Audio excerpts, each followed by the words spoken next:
Okay, so I was stopped the other day while exercising. I was pushing my car by the police.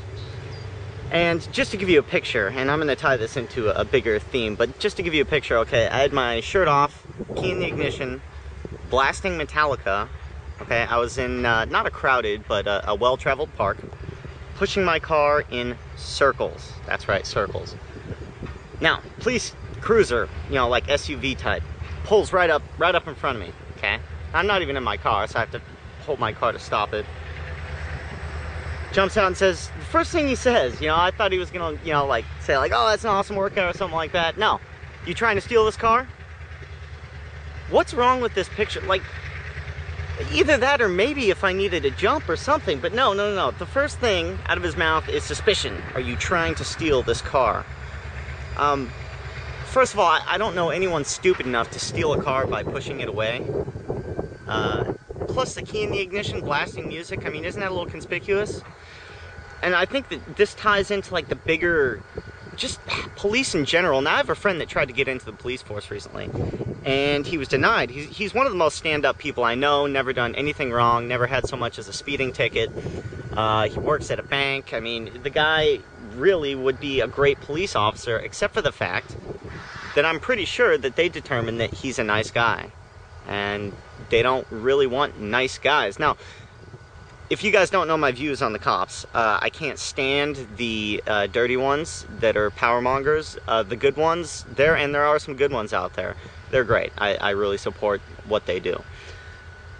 It worries me that we're creating a suspicious society where, you know, everyone is guilty of a crime. So this goes on, he pulls up, you know, turn off the car, get out, you know, step aside, license and registration. I'm like, all right, now, at this point, I could be an asshole and say like, well, you know, what's your probable cause, and be one of these guys, but I figure, all right, I'm not going to make any waves. It's probably a good thing that I didn't, because 2 more police cars pulled up probably about 30 seconds after I handed in my papers. So I don't know if I'd call it a detention, but he says, you know, go stand over there. So, you know, I got these 3 cops eyeballing me. 2 of them have, you know, their hands on the butts of their pistols, you know, just kind of resting there. I guess that might be standard procedure, so I'm not going to judge on that. But the first thing that flashes through my mind is like, God, you know, you see these stories where someone ends up on the wrong side of the law for whatever reason, and, you know, maybe they weren't doing anything. Like you hear about where someone calls the police to their house, and the police go in and beat the hell out of them, or even worse, shoot them. You know, and then recently, another homeless person was beaten to death by about 8 cops. I don't know if you've seen the footage. And it's just disheartening. It's like, you know, here I am. I'm about the most anti-status person that I know personally. And I've already been trained to just, hey, go along. You don't want to get in trouble. Just do what they say. Give them your papers. And, you know, in hindsight, it's just like, God damn, like, and I know a lot of people out there haven't had run-ins with the cops or anything, you know, maybe never done anything wrong, and that's fine. But compared to the stories I heard when my parents were growing up and their parents, you know, kind of like the Lassie type family where the cop was kind of like the neighborhood, you know, just checking in on everyone. Hey, how you guys doing? You know, friends with everyone. Now it's just suspicious eyes, man.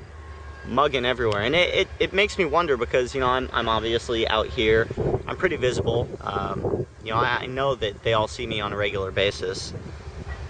Maybe I might think about moving here just so I don't arouse any suspicion, but I shouldn't have to.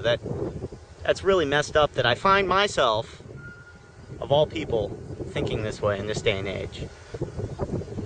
You know, like if someone's out trying to jumpstart a car, like immediately they're trying to steal it. Not like, hey, you guys need some help or something going on here?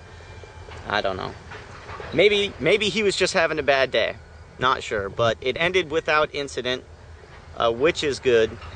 But the fact that it even went down the way it did, if the guy was suspicious that I was stealing a car in the manner that I was doing it, I don't see how he came to that conclusion, first off.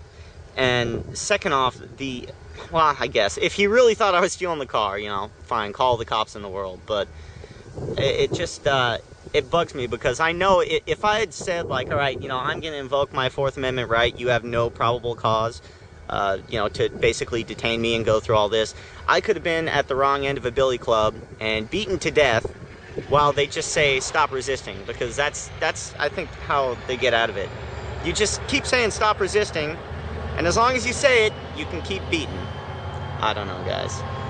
Something that happened to me recently, again, no big deal, but I think it's a symptom of everything else that's going on around here. Alright, late.